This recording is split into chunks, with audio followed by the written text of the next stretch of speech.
Okay.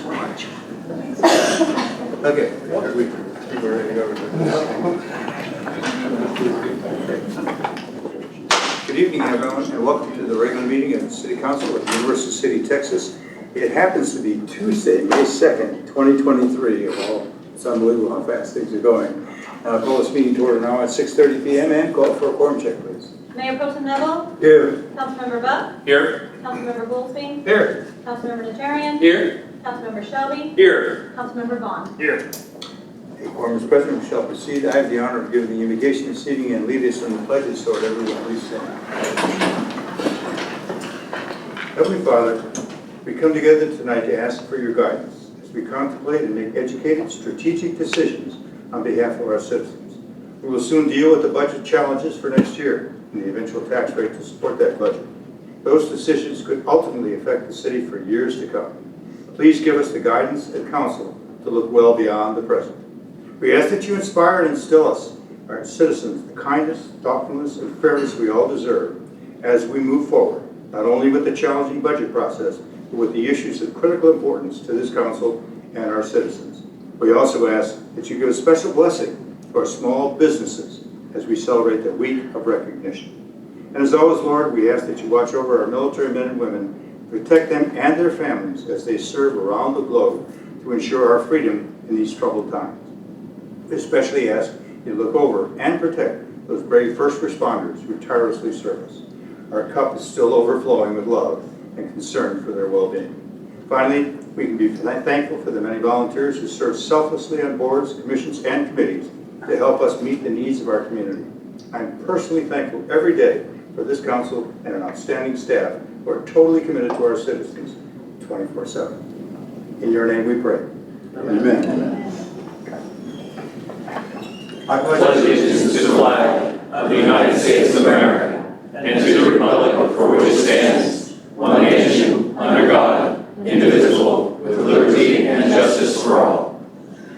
Under the Texas flag, I pledge allegiance to thee, Texas, one state, under God, one and indivisible.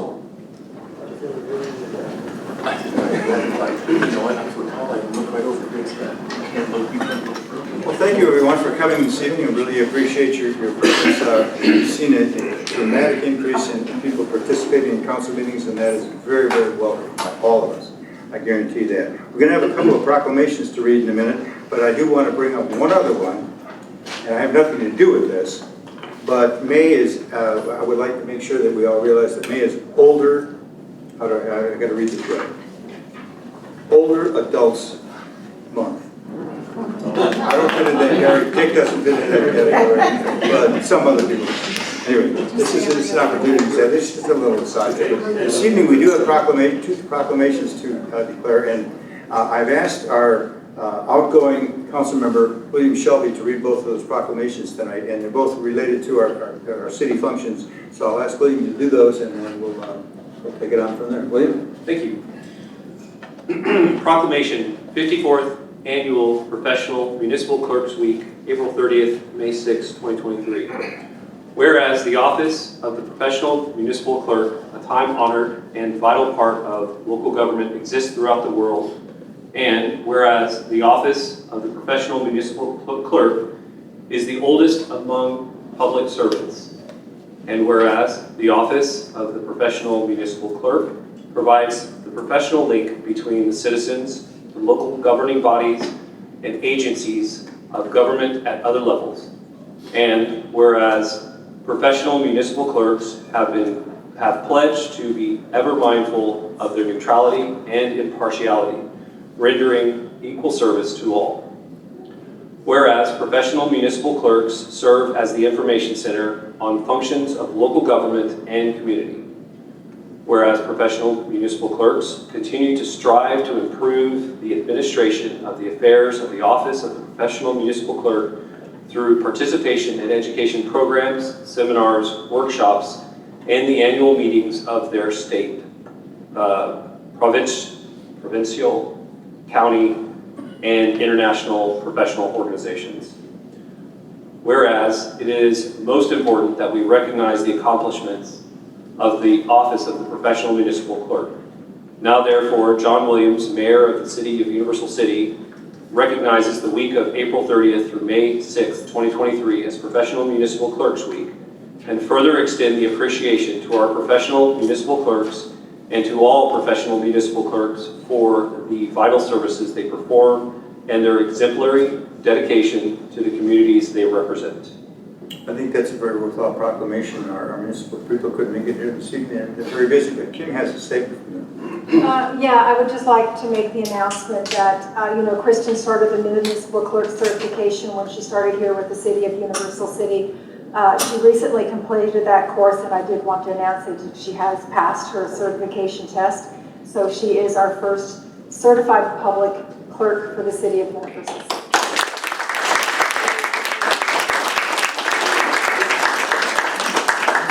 Okay, and we have another proclamation, William? Building Safety Month Proclamation, May 2023. Whereas our Universal City, Texas is committed to recognizing that our growth and strength depends on the safety and essential role our homes, buildings, and infrastructure play, both in everyday life and when disasters strike. And whereas our confidence in the resilience of these buildings that make up our community is achieved through the devotion of vigilant guardians, building safety and fire prevention officials, architects, engineers, builders, tradespeople, design professionals, laborers, plumbers, and other in the construction industry who work year-round to ensure the safe construction of buildings, and where these guardians are dedicated members of the International Code Council, a non-profit that brings together local, state, territorial, tribal, and federal officials who are experts in the built environment to create and implement the highest quality codes to protect us in the buildings where we live, learn, work, and play. And whereas these modern building codes include safeguards to protect the public from hazards such as hurricanes, snowstorms, tornadoes, wildland fires, floods, and earthquakes. And whereas Building Safety Month is sponsored by the International Code Council to remind the public about the critical role of our community's largely unknown protectors of public safety, our local code officials, who assure us of safe, sustainable, and affordable buildings that are essential to our prosperity. And whereas it starts with you, the theme for Building Safety Month 2023 encourages us all to raise awareness about building safety on a personal, local, and global scale. And whereas each year in observance of Building Safety Month, people all over the world are asked to consider the commitment to improve building safety, resilience, and economic investment at home and in the community, and to acknowledge the essential service provided to all of us by local and state building departments, fire prevention bureaus, and federal agencies in protecting lives and property. Now therefore, John Williams, Mayor of the City of Universal City, hereby proclaims the month of May 2023 as Building Safety Month, accordingly encourages our citizens to join us as we participate in Building Safety Month activities. Thank you. Obviously, those are all very, very important. Kim, you want to add something? Yeah, I apologize. Jacqueline isn't here, so she did ask me to mention that in honor of Building Safety Month, we do have two events going on. Tuesday, May 9th, 2023 at 6 p.m. at the library.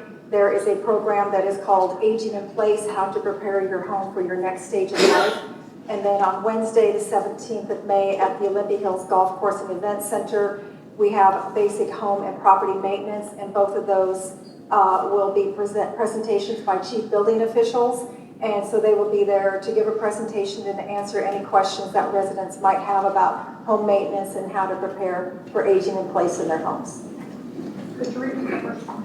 Okay. Thank you very much. That's all we have this evening. Does anybody have somebody they want to introduce that's in the audience? Aging in place. Okay, let's press on. Our next item is the consent agenda, which is listed under tab A. And as you can see, everyone, all matters listed in this item are considered to be routine and will be enacted by one motion. There'll be no separate discussion unless someone wants to pull one of the items out and discuss it separately. So let me go ahead and first of all, see if anybody wants to pull any of those items out. If not, I'll have to read them all for the record, because that's the way we have to do it.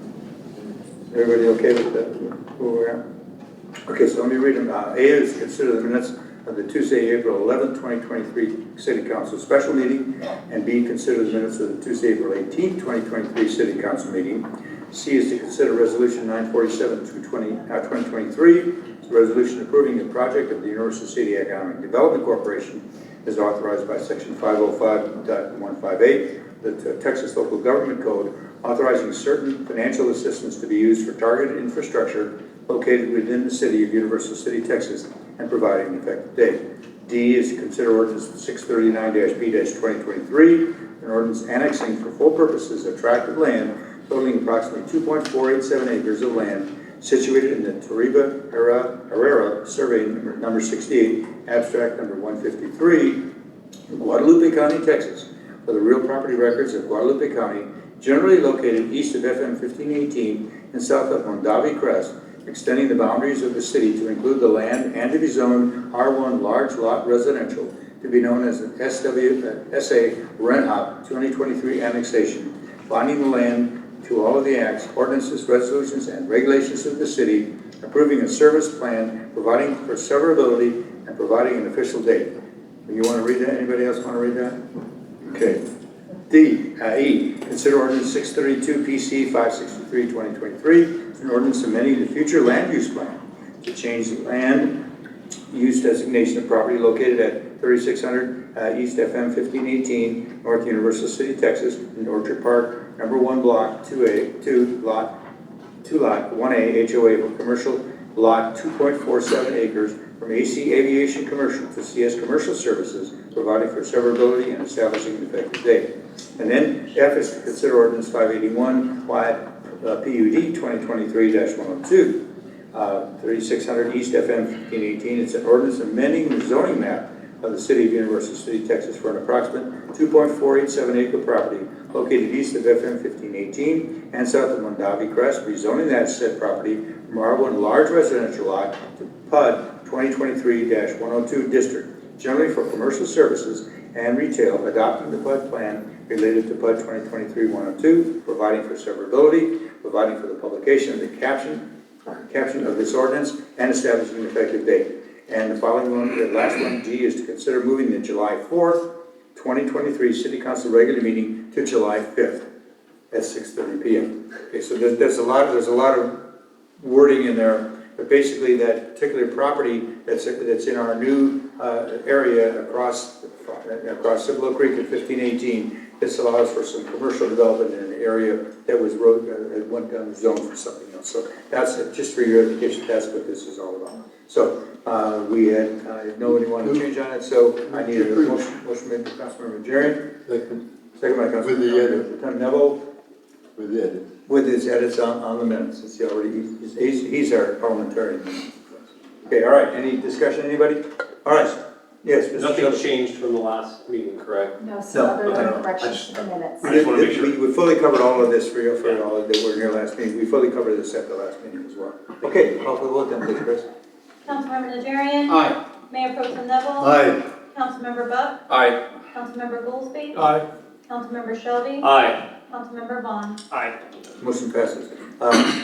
Orchard Park's a pretty interesting subdivision. I see it every day when I'm up on the third tee, and I see the continuing development of that area. It's really going to be nice. It's really going to be nice for Universal City.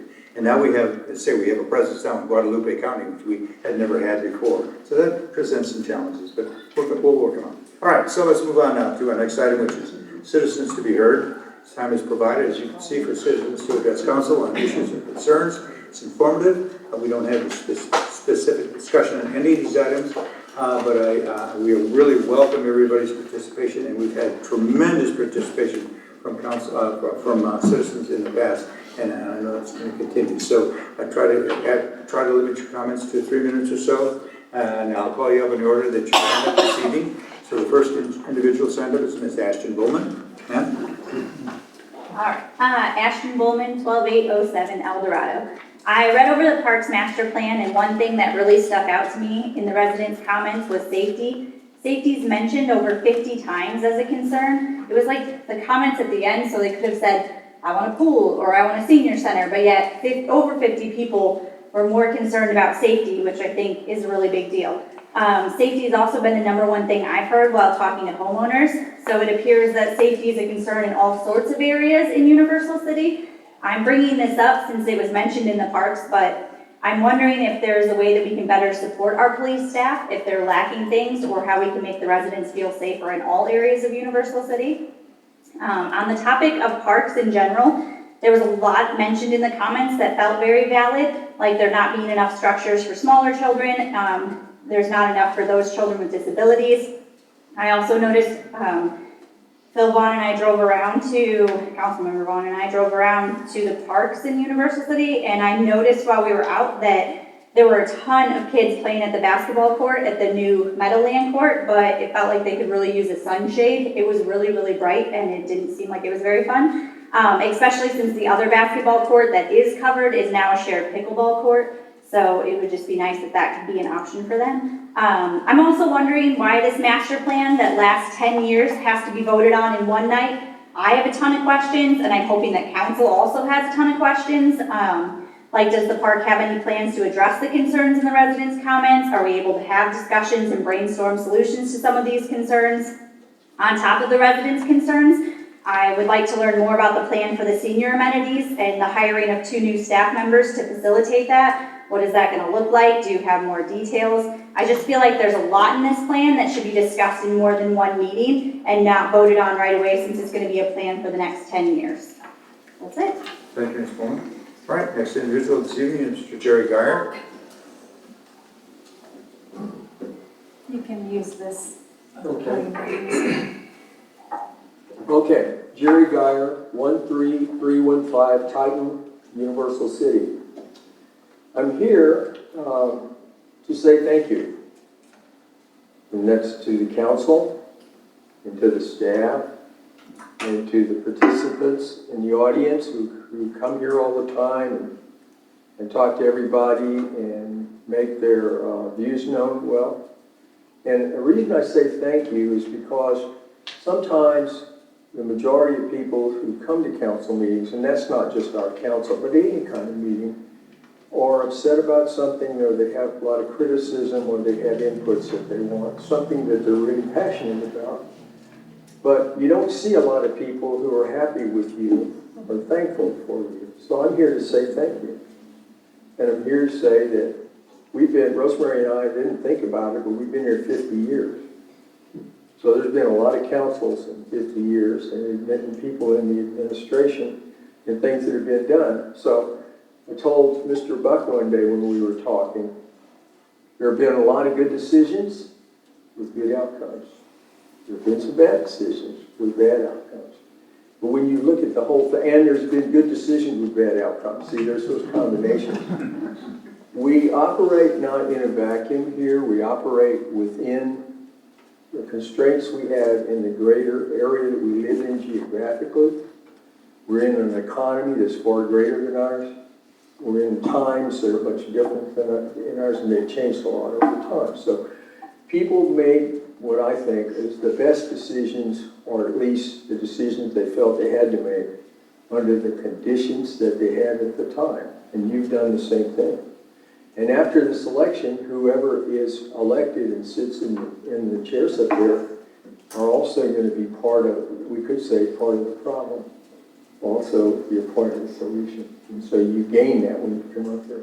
So I want to thank every one of you for this, and especially Mr. Shelby, who's departing this time. And I want to thank Kim Turner's leadership. She's a lightning rod. She's the person in the arena. We all talk about all the things that we want done or not done, and she has the responsibility. So I want to thank her personally, and I want to thank the staff. And tonight you're going to see the master plan for the parks. That's the first actionable master plan that was community-wide, and I mean that not just for parks, that this city had. It started 30 years ago when this was a brand new building, and there were about 5 people, I think I'm the only one left of the 5, who created the first master plan.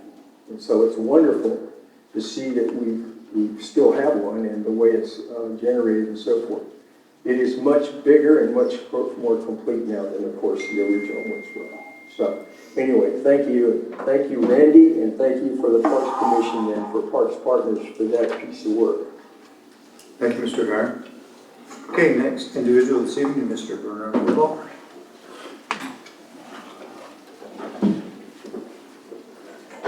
Well, the good news, Mr. Mayor, is I've got some of my notes, so I'll be under a few minutes. First of all, I would like to express my sincere gratitude for Kristen. Basically, she is everything that you proclaimed in your proclamation for the city, and I wish her well. The other thing has to deal with the just approved consensus approval, which is cool. I understand what happened there. But if I were to ask the council members, what are the conditions of an inter-fund loan? You just approved it as Exhibit A in Part A. What are the responsibilities and what are the expenses associated with city overhead as identified in Exhibit P, Slide 15? Chances are, despite the fact that you approved them, you have no real concept of what that was. Okay? In fact, I don't. So basically, you're not alone in that, and a lot of citizens aren't. Now let's jump ahead to parks. I had the pleasure of sitting in on several park meetings and very graciously treated at all of those meetings. I would like to call your attention to a couple of details, however. One is the Parks Commission does not have essentially oversight into financial management of the parks, so there's no sort of closed loop on that.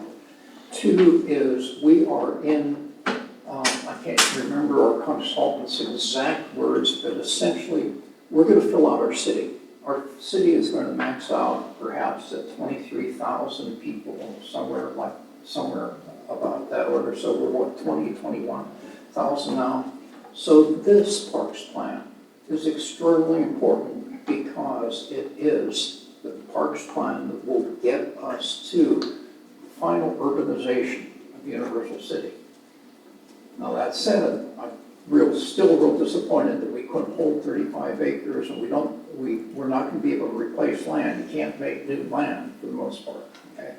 So that being said, whenever the Parks Committee reviewed the parks plan, they had approximately 25 to 30 minutes in their review process. It wasn't produced as an agenda for them. They did catch some errors in the PowerPoint presentation, but that's all the time that they had, and it was conditional approval based on the goodwill of Randy and the consultant. So basically, this is an extremely important plan. One of the things that it lacks is an integration in our big urbanization partners. So essentially, we see Universal City's part, but it doesn't expand beyond that. So that's a significant, I think, oversight in this parks plan. It doesn't connect for the most part. Now, Randy will expand upon this, I'm sure, because I brought up this point. The other thing that I'd like to see is I'd like to see some help for Randy in the Parks Department by getting an intern, somebody who is college trained in parks management, essentially, to help Randy and take perhaps some of the load off of him, because he has a lot of responsibilities in the city. So other things, and the park plan comes up, you'll notice there are no points of access. For example, when Kitty Hawk ends, essentially now we have a park development area specific. Need to wrap up. Thank you. Specific area not defined. but there is no place to park cars in that area. So there seem to be a lot of omissions in the current park plan. I thank you for your time. Thank you, Mr. Vaughan. Okay, the last individual that signed up this evening is Ms. Kim Iglehart.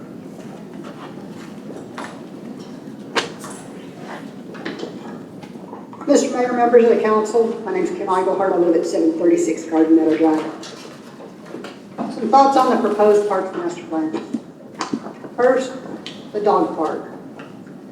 While it was nice at one time, it is now bare, compacted dirt and mud. Current best practices mandate some sort of ground cover. People have come to expect it. Over 20% of survey respondents gave our dog park a fair or poor rating. The only park receiving a lower rating than the dog park was the main UC City Park. With the upcoming apartment projects, surely demand is going to increase. Second, based on utilization, I can tell you we need more basketball courts. And no, I do not play basketball. It's a year-round sport almost, and the Meadow Oaks court sees a lot of action. Basketball is eligible for state grant funding, but over the next 10 years, we have no plan to add any more basketball courts. Just another softball field and another baseball field, both of which see seasonal use only. Now, about the senior center, community center, and swimming pool. I emailed all of you last night. I hope you got a chance to read that. I just want to summarize, and that is, first, A, Texas Parks and Wildlife has grants that we are eligible to apply for to help finance these projects. We don't have to always just go after playgrounds, pavilions, and trails. B, by downgrading the prioritization of these needs, we lessen our chances of securing said grant. C, sometime over the life of this new master plan, the city will sell the 32 acres of parkland, which should net somewhere between $5 and $10 million. Our property taxpayers have been paying on this land for the past 15 years. I'm asking the city to do something truly visionary with the proceeds of that sale, and a swimming pool or community center would indeed be visionary. An indoor community center, outdoor pool, the dog park, and basketball courts all were ranked higher by residents than a fishing pond, which is what the master plan proposes we spend the parkland proceeds on. And when comparing the 2023 survey to the 2013 survey, fishing access has moved down from 11th to 13th, while multi-purpose indoor rec center moved up from 7th to 5th, and outdoor swimming pool moved up from 5th to 2nd. I am asking you to have a vision for the future of our city's park and rec program that includes the residents. And the vision is one with a community center and or swimming pool. I thank you for your time. I probably will not stay this evening. I mean no disrespect if I leave. Thank you. Thank you. Okay. Please, you were the only individual that signed up this evening. Would someone else like to address council that didn't get to sign up first? Mr. Taylor, and then I'll get your answers. Yes, sir. Good evening, Mr. Mayor, Councilmembers. It's been over 4 years since I've darkened the door of this chamber.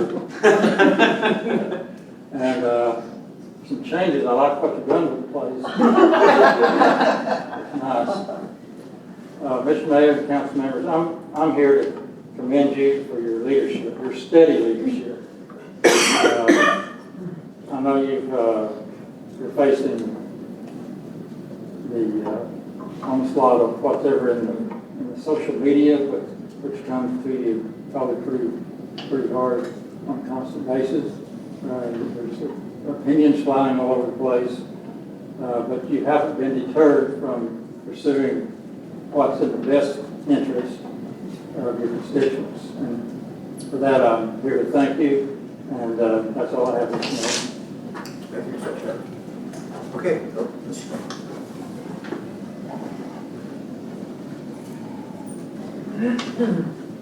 Alexis Adams, 106 Brevard Cove.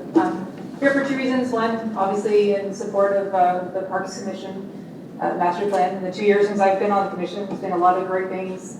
And I just know that we all put a lot of work into this master plan over several meetings, and we're here to obviously answer your questions. Also, in a different capacity, as the public affairs officer for your local Randolph Composite Squadron, Civil Air Patrol, so I'd like to acknowledge that we're here and your cadets that live here in Universal City and around March the Boat Parade this weekend, both with Councilmember Shelby and myself, who are senior members of the Randolph Composite Squadron. These are cadets that are willing to do community service projects, probably paint some fire hydrants in the future, and they can definitely use some work. 12 to 17-year-olds, future of the Air Force. That's all I have. Yes, ma'am. Wasn't planning on it, but what the heck. Lori Putt, 114 Fox Club. I want to thank William Shelby. 10 years of service to this city. 2 years sitting on boards, 8 years sitting here. We tried to talk him into more, but he's got a lovely family that he's very busy with, and we appreciate that. So on behalf of your fans, I want to thank you for everything you've done. And the rest of you, I want to thank you. It's been a hard couple of years, and you have been very steady, very true. You've worked hard, and we greatly appreciate it. The Parks Plan, I've sat in on many of them. I'm not part of it, but I am Parks Partner. It's not just 30 minutes going over things. They've been working on this for years to build up the survey, to talk about it, to discuss how it works in the city, how it works in the budget. You all know that. Randy's going to go through all that. We're a very, very small entity in Universal City, but we will help with the little things that we can help. We're going to have a casino night in July. We might be able to put up a few things for Parks Partners. But I appreciate the Parks and Rec Commission. They've worked really, really hard for it. But again, thank all of you for everything that you've done. We appreciate you a lot. And William, fly those friendly skies. Tip your wings when you fly over Universal City, legally. Thank you. Thanks, Ms. Butt. Anyone else? Yes, ma'am. Okay, I've never done this before. My name is Mary Eddy. I live at 218 Doris Drive. I'm on the Parks Commission. I'm very proud to be on the Parks Commission. I'm very proud of what you've accomplished over the last many years. I hope that the citizens will stop and look at all the wonderful things in the parks and all the children that are enjoying it, the difference of the splash pad, the playscape that's going up at the Veterans Park. It's amazing the changes that have been made. I appreciate all of you. I appreciate Kim and Randy very, very much. I just, we just need to all work together for a wonderful end result. Let's all remember to look at the good. There's a lot of good out there. Thank you for everything. That's it. Okay. Anyone else? All right. Thank you very much for everybody for participating this evening. Let's go on to our next item then, which is our business to tab number B, which is the presentation of the FY 2023 first and second quarter financial reports. Ms. Turner. Thank you, Mayor. So we are going to make those presentations tonight. I'm also going to introduce you to Christine Brinks. For some of you, this is the first time you're meeting her. She's our finance director for the city of Universal City. Before she launches into her reports, I do want to let you know that we are going over the first and second quarter. So when we presented it to you, we gave you the summary. As we get a lot of the financials reorganized and cleaned up, when we start presenting the third quarter financials, we're going to give you a summary at the top and we'll give you the details behind. If you remember correctly from when we do our budget session, we do the same thing. You have a colored sheet, which is normally your summary, and then all the white pages behind it is your detail. That way, if you're a detail person, you can look at the detail. If you're a summary person, you can look at the summary. But we'll be here to answer all of your questions for those. Since we are talking about financials, a couple of items. Remember, in the June Council, I will be bringing back the fund balance policy. One of the reasons we're bringing that back is because we're getting into our budget season, right? And we need some direction from our city council on what you would like the fund balance policy to be moving forward. So we'll bring that back, and we'll bring it back with a recommendation as well. The last thing, since we're talking about budgets, I know we mentioned it last time, but we have more people and different people here. I want to remind you that our budget workshop is for July 12th, which is a Wednesday. We have another event that's happening in the city on July 11th, which is a very momentous day. I'll let somebody else talk about that. So our workshop is going to be a Wednesday the 12th at 5 p.m. And of course, as in past years, your city department heads will be here in appearance, and they will be presenting the departmental budgets. So at that time, you can ask them any questions that you would like. And our goal is to get the budget out to you, I think it was 2 weeks in advance, or 2 weeks. We'll have the budget out to you 2 weeks in advance, so hopefully that will give you plenty of time to look at it. And if you have any questions, plenty of time to make an appointment with Christina and I, and we'll go over it with you individually if you like. So with that, I'm going to go ahead and introduce Christine Green, and she'll go over your budget report. And I apologize to everyone in the audience. The numbers are very small. If you didn't get a copy of the financial report, we do have copies out in the lobby for you as well. Christine, welcome to Universal City Manager. Thank you, Mayor. Speak loud so that everybody in the back row can hear you. Good evening, Mayor and council members. Before you should have the first and second quarter financial reports. As of March 31st, we had completed 50% of our fiscal year. The only reason I point this out is because when you're reviewing the information, you want to see things around 50% or less to be sure that we're in line with what we have budgeted. I'm just going to briefly go over a few points that are within the memo. The general fund, it's currently has revenues exceeding expenditures by $2.9 million approximately. Our ad valorem taxes are at 75% of the budget, which would be $7.5 million approximately again. The debt service fund shows revenues exceeding expenditures by $2.8 million. However, there are some sales tax that have been recorded in there. We're not sure why, so staff is researching to be sure that those have been posted to the correct account. Capital projects. There was a bond that was taken out last year, 2022, that was for water, stormwater, I believe. Is that correct, Randy? Water, sewer, thank you. And that was for $4.5 million. It's been deposited into the general fund debt service. We need to move that, plus any interest accrued to the utility fund. We'll be taking care of that within this next quarter, so that'll be cleaned up. The utility fund is actually doing really well. Revenues are exceeding expenditures by approximately, again, $1.7 million. And water revenue is at 68% of our anticipated budget. Sewer is at 59% of the budget. The stormwater fund, you'll note that it looks like the that the expenditures have exceeded the revenues by $20,000. That's not actually accurate because while reviewing everything and preparing the financial reports, I found that we have revenues that have not yet been recorded to the general ledger. The same thing appears within the golf course fund as well. We have some revenues that have not been recorded. That's going to be taken care of with staff for this next quarter. So these numbers are going to probably change drastically when we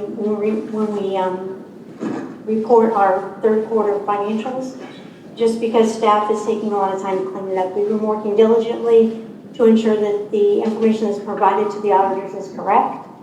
Unfortunately, there were some anomalies that had to be corrected, and they were provided with a new trial balance as of last Friday. So hopefully we can get the audit completed within the next 6 weeks. Our goal is hopefully by the end of May. The golf course is actually doing really well. The revenues exceed expenditures by $631,000, and the venue tax to date is $1,006,582, which is 67% of the budget. When you review the investment report, please keep in mind that the operating and the savings accounts are fluid. We have money coming in and out pretty regularly, so those are items that will not be reported on here. Any high items or any items that are unusually high will be reported on the investment report. If you look at the investment report for the second quarter, you'll see under the general fund savings, for instance, $6 million was transferred between general fund investments and money that was sent over to the golf course because that was the venue tax that was due to the golf course. And that's the only reason I highlight those, because I want you to be aware of any money that's being moved that is material. And that's really all I have to report. I stand for questions. Any specific questions of Christine? I'm surprised. Do you have a question? I just want to say that my partner's had the opportunity to work with you in a couple other cities, and she thinks the world of you, so I'm super excited to have you. Think good things are going to be happening. Thanks for meeting with me yesterday. I told you that, but I want to tell everybody, I think it's important that I commend you for putting out the financial reports, because even though you know they're not quite right, that's hard to do as an accountant, but Yeah. I'd rather you do that than not give us anything and say, wait till you clean it all up. So thank you for doing that. I like the investment report format a lot better. And I think you're doing really well at Techstar. Somehow they're paying us a lot of interest for, I guess they like you a lot. But it's great. And so if we can just be patient, I think we'll have some really exciting things for next quarter. So that's all I'm thinking. Yes, Mr. Buck. Thank you, Mr. Mayor. First of all, welcome to the team. We're happy to have you in Universal City, so welcome. We look forward to working with you going forward, especially for this upcoming budget season. It's going to be great. During the last budget season, when we were coming up with our property tax rate, when we got the Goolsby rate, how has that panned out compared to what Bear County reported? And I don't know how familiar you are with this issue. Bear County gave us some numbers that most of us believe to be incorrect. We deviated from what Bear County recommended to us, so I wanted to know, has that panned out? Are we doing well, meeting our expectations with the property tax rates? We're doing well. We're meeting our expectations. I think that they overestimated a little bit. And forgive me, I haven't really had a lot of time to invest into really research it, because we have been focused so much on trying to get the audit taken care of. Really, the audit should have been taken care of by February. And because there were so many changes that had to be made, it's taken us, I've been here for 7 weeks. And in the last 7 weeks, I have spent pretty much every day reviewing each individual line item, because there have been so many issues that need to be corrected. But now they're good, they're cleaned up, and they're with the auditor. So from this point forward, we are hoping that, again, we have the audit complete before the middle of June. So I'm aiming for the end of May. So You are drinking from the fire hose proverbial. trying to pretty regularly. Mr. Buck, I can let you know, and you and I have had this conversation, that I have been tracking the ad valorem to see if the .54 was the correct amount that we needed, and it was. So we are doing very well in that regard. Good. I'd also like to talk about the venue tax and then extrapolate to the other 1.5%. Are we bringing in more sales tax thus far than we anticipated? I can answer that. Yeah. So, yes, so obviously, historically, we're a very conservative city, so we always like to do our revenue as conservative as possible. We are coming in about $200,000 more than we anticipated, which is great. So our finances are doing well. Our finances are doing amazing. Once everything is cleaned up, the city is a strong financial backing right now. It's just getting everything to where it reflects that. And thank you to Councilmember Vaughan for taking a few moments with me and pointing out some items that maybe would be a good idea for us to move forward with. So. Thank you very much. I look forward to working with you. Thank you, Mr. Mayor. Thank you. Anyone else? This does require a motion. This is Move for approval. okay. Councilmember Shelby, second by Councilmember Vaughan. Any discussion? All right, call for the vote then, please. Councilmember Shelby. Aye. Councilmember Vaughan. Aye. Mayor Pro Tem Neville. Aye. Councilmember Buck. Aye. Councilmember Goolsby. Aye. Councilmember Najarian. Aye. And motion passes. Aren't finances fun? Yes. We deal with them all the way to fill those. That's his thing, you know. But it's really challenging for us to try to, thanks to staff and to help make it more coherent for us, help us make it easier to understand. I really appreciate what Councilmember Vaughan provides to the council, because that's his thing, and it's very important for us to be able to share that his knowledge and his expertise. So really appreciate your participation. All right, let's move to tab C. present, discuss, and consider Resolution 949-2023. It's a resolution adopting the Universal City Parks, Recreation, and Open Space Master Plan 2023 to 2033 for the development of parks and open spaces within the city of Universal City. Thank you, Mayor. We will be getting on to that presentation. What I have asked Randy to do is to kind of give you an overview of all of the things that we've accomplished in terms of park improvements over the last several years. And the reason I bring that up is many of those items were in our previous Parks Master Plan. Councilmember Vaughan was very nice to give us the one from 1997, the projects that we have in there. To me, it's always remarkable when we have a plan and we actually accomplish everything that's in it. So before we start looking forward, I'm going to ask Randy to give us a recap of what's happened in the past so that the council and the residents are aware that we do these plans and we do carry them out. Ready? Thank you.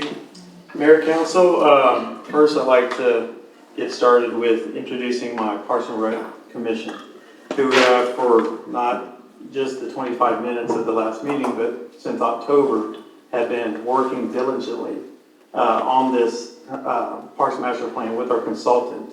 And real quick, I want to introduce Harry Westerfield, who's our chairperson. You can raise your hand. Mary Eddy, who spoke here as well. Nicholas Ferguson, he's not here tonight, but Janet Tennis, who's right there. And then Alexis, who's right there. So these members of your commission, like any commission that you have been working, if you recall, council working comprehensive plans. It's the same thing. We've had workshops, we've had meetings and stuff like that. And this master plan is for the future. It is for them. It's a working plan for us to move forward. And that's what, as council, I've tasked this commission to do. And since October, when we began this, working with Mr. Luck on putting this together, the commission worked on the survey that everybody received. Not only each one of you should have received that survey. I hope you all put in and provided input into that survey, but as well as the citizens. Everybody should have had their input, and that was their time to put the input in. And so that's what was computed. That was what you'll read in this plan of everything that their input, and that's what compiled the priorities that you'll see here tonight, as well as not only doing that, I'm losing my train of thought here, but with the survey, is that we've had these Parks and Rec Commission meetings for anybody to come and attend as we work this until this last meeting. So there's been times that unattended, we've had a few folks that have been, Mr. Rubel's been the last couple of meetings there, but prior to that, this plan has been worked to that point. So I want to commend my commission members for all the work they put into it. I'm happy Mr. Geyer's here tonight, who worked the first one. I wasn't a part of that one, but after that, since 2000, I've been working those. So we have been working these plans, the existing plans that we had. If you can tell the improvements at our parks that we have here today, which I'm proud of, is you've seen the improvements. We've had ribbon cuttings at Meadow Oaks, ribbon cuttings at Red Horse, Northview Park. We've done Aviation, the Veterans Park. And I can tell you the traffic that these parks have improved. If y'all haven't seen it, get out there and see it. The nature trail that we have right now. So this plan is a plan for the future for us to keep building from. I'm glad, even under the leadership of Mr. Taylor, Ms. Turner, we've continued those improvements, and there's more to come. The bigger ticket items are still to come as we need to develop Universal City Park. It was said here tonight that it ranks second among the worst ones. Well, it's our oldest. It's the most expensive one that you're going to have to help support in getting developed. So that one's coming before you. So there's more to come. I would say we're probably halfway through this plan to get all the parks. And so this hopefully carries out into the future. A lot of the funding needs that we will look for is to do Parks and Rec grants. So I will be an advocate for using our funds to go after matching grants. And so we'll have to do a lot of resolutions as we're doing here tonight. But to get started, I want to get Brent Luck with Luck Design Team, who will present the master plan, and I'll get him. You want to get started, Brent? Yeah. We'll present it. Okay. can answer any questions. Let's go ahead and do the presentation, and then we'll go into questions after that. Go ahead, Brent. All right, thank you, Mayor. Thank you, Council. As Randy mentioned, my name is Brent Luck. I'm a park planner, landscape architect with Luck Design Team. I say thank you for allowing us to present to you tonight and for the discussions tonight. Also want to say thank you. I was involved with the plan in 2012, 2013. And when you also go back and look at some of the master plans, which were done with a little bit site-specific master plans that were done with a little bit different technologies. Some of the dates were 2005, Summit and Gothic Park 2007, that I also had the opportunity to be involved with. So I'm going to present the draft master plan tonight for discussion and potential action from the council. And I'll step through, and part of it, you'll see some of the context of where the park has evolved and what the parks plan has meant to the city over the last 2 years. So I'm going to try my best not to show you my backside the whole night, but I'm going to go through the screen. And Mary, I'm also going to ask you to be my eyes if I need to zoom in and out. Oh, never mind. So with that, I'll go ahead and get going. The format overall for the master plan follows the same format that we did in 2012, 2013 as far as an organizational standpoint. So I'm just going to step through each of those sections. Again, we can go back after I go through for any questions and discussion that the council might have. I did want to, again, kind of echo Randy's comments as far as acknowledgments with the Park Commission. Thank you guys. In front of our city leaders, also wanted to put that out there. Not only for the list that you see here, but many of these individuals were here when I was here in 2012, 2013, working on the plan. So it is a commitment to Universal City. So again, thank you guys for your support. We led off with an executive summary, and these really do highlight, some of this is what Randy mentioned earlier, but we wanted to capture the power of the master plan that the city had over the last 10 years. And so when you see in the executive summary, all the different parks, I think there was 9 total that we listed here that have had improvements. Kudos to Randy, kudos to the Parks and Rec Commission, and also to city leadership, past and present, for moving forward with that. You'll see a nice combination that's recapped here of both public partnering with Texas Parks and Wildlife and grants, as well as private partnering with developers, all to kind of build a total park vision for the city. I mentioned the public involvement over the 10-year horizon of the last plan. The city commandeered $375,000 worth of Texas Parks and Wildlife grant monies, which in some cases those were 50-50 match, some cases those were 80-20. The bigger picture though is that the city was able to leverage park funding, their park monies with state monies to at least get 50 cents on the dollar to help your parks move forward.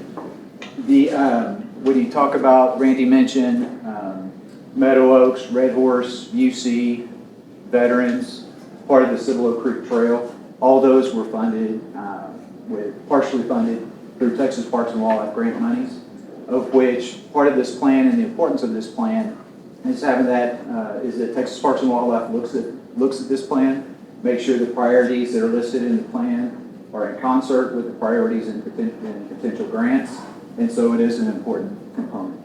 We also listed in the executive summary the objectives for the overall plan. These, again, we reviewed with the Parks Commission, and I'm going to correct Randy on one thing. We actually started back in August when the survey went out. It was at the September meeting that we started talking with the commission members about the parks and objectives and actually reviewing what was on the old plan. These are, with a little wordsmithing, essentially the same objectives that were in your last plan, but you do see items that some of the buzzwords that the city was a little bit ahead of the time with the plan, diversity in particular, inclusion. Those are things that you see now that more cities are bringing into their vocabulary of their objectives.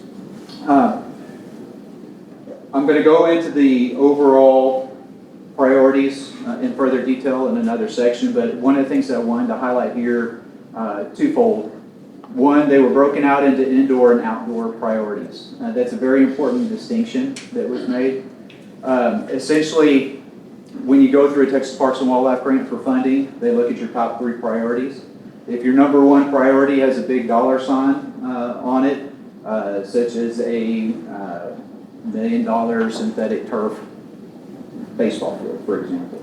If you do not have that as your top 3 priorities, you don't get penalized for it, you just don't get credit and grant points, you don't get credit, which hurts your overall score and your overall ability to be competitive.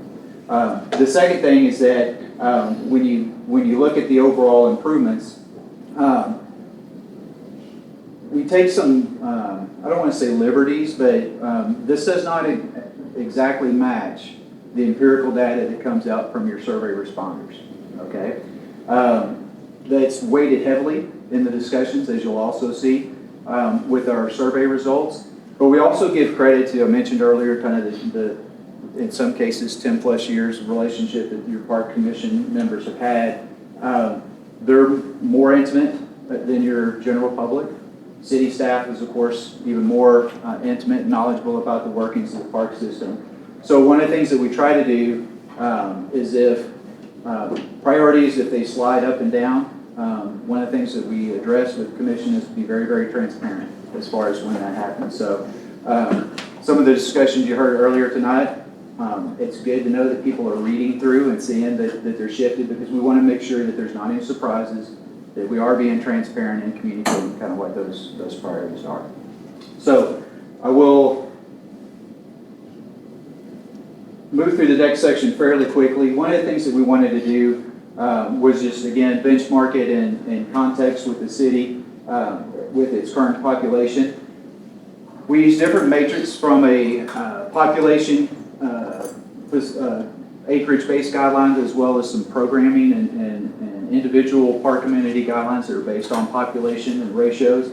So we wanted to make sure that we were all talking the same language as far as population and what that 10-year horizon is. A couple of interesting items just to highlight. The male-female ratio, essentially even. No surprise there, except for when you look at the survey results. Ladies, you were the ones that responded way more than 50%. So again, kudos, not throwing my fellow brothers under the bus, but wanted to highlight that. Also, in particular with the households, if you look under the total household category there, you'll see that households with folks that are under 18 years of age, 32% of the households. That's a pretty large number that when you're looking at median recreation needs within the city, 32% is a pretty high number for under 18. Right below that, 23% for those that are over 65. Okay? The city's having to meet a large and a wide variety of recreational needs for its residents throughout the city. So certainly wanted to highlight those. I had mentioned the objectives, so I'm going to go ahead and scroll through that one. One of the things that we did with the inventory was that we took a look at each of the city's developed and undeveloped properties throughout the city. For each of those that we did, I'm going to show for an example. This is at the dog park. We took a photo inventory of each of the amenities at the park, classified it as far as acreage, what its park classification is, in most cases, neighborhood or a community park, as well as we listed the individual amenities that were inventoried out there at the park site. Building on that, we also gave an assessment of the category that each of those park amenities were in, as well as whether or not it was accessible. And so by the definition of accessibility, we're basically meaning by ADA or the Texas accessibility guidelines for the parks. So again, for each of those, I'm going to scroll fairly quickly. The intent was that if a person from the public or city leadership looks at the plan, wants to know what's at the park and what's not, you get a good snapshot within a page or at least 2 pages if you're talking Red Horse or UC, as far as what's there at each of the parks. Okay, so again, any questions on the inventory, I can kind of come back and look at. The other thing that we did as part of the inventory was look at the relationship of the ISDs within the city. And I guess now that was one change from the old plan because it's now ISD within the city with church no longer being a part.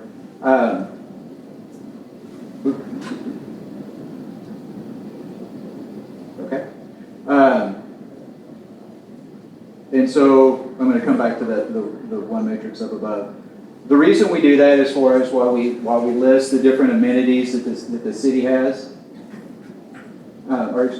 different schools have within the city, is because those schools in large part do provide some type of de facto recreation amenities. Some are gated, some of those gates are locked. Some of those gates are locked, but they're not policed or people can hop the fence and use. So it's kind of varied, and again, from conversations with the commission, it's not kind of an equal standard all the way across. So we did want to make sure that we inventory the elements that were at each of the schools, just because they do provide, even if it's in some cases de facto amenities, recreation amenities throughout the city. Backing up just a couple pages. One of the things that we did, again, was listed all the city's parks, all the acreage, all its parks classification, and had it in one nice tidy table that you can see that the city has almost 200 acres of parkland, both developed and undeveloped within the city. I shared with the Parks Commission, this is probably the sexiest page in the whole document, but this is where you see our inventory where, again, for each of the parks, we list the elements. You see, for example, benches. I hope, again, you guys can see. Benches in the category. Actually, I'll use the benches where right now the city has 59 benches within its inventory of park system. Okay? So again, one of the things that we do is we establish that ratio and moving forward with population projections to make sure that we're at least keeping pace with the existing ratio of amenities per people. Okay?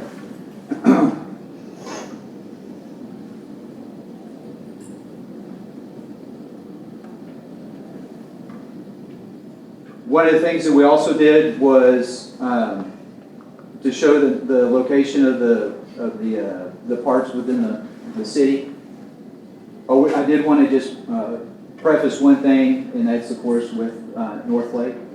One of the things that you see is you hear the 32 acres. What's the amount that's being transferred and officially sold. One of the things that in talking with city staff that we represented in our plan was an approximate value for North Lake as it's looking to be projected to be sold. Okay, so ultimately, what this plan does show is 10 acres of parkland, and there's a big plus and minus in front of that 10 acres. What I've told Randy and what we've discussed is that as that gets finalized here in the future, as far as with the land sale, that acreage will be tightened up. We'll amend the plan accordingly and move forward. But we wanted to make it as accurate as we possibly could with what we know right now, and kind of with that promise that we'll move forward with that in the future with that modification. Okay, one of the best parts of the survey of the parks plan is the survey. I'll get better at this, I think. Maybe. As we mentioned earlier, we sent out the needs assessment survey in August. I think we had a soft close of October. Do you guys remember? We actually kept it open, even though we publicized that it was closing so that we could kind of move on.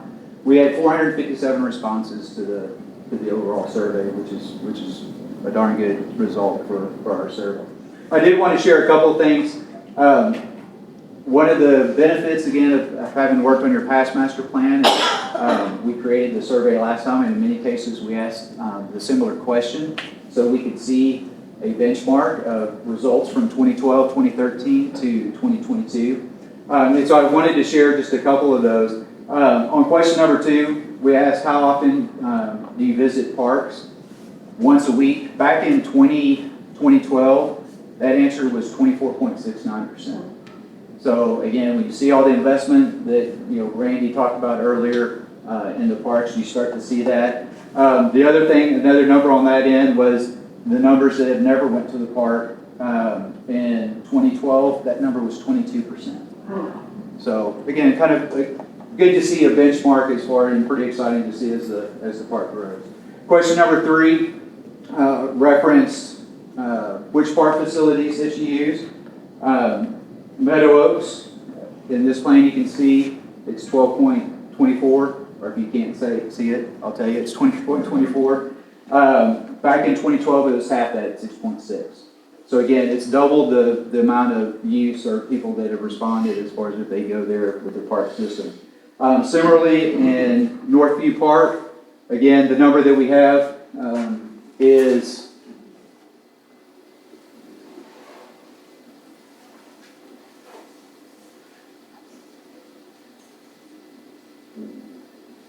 there we go, is 39.8. Back in 2012, 14.87%. So again, tangible numbers that show if you invest in parks, people will come.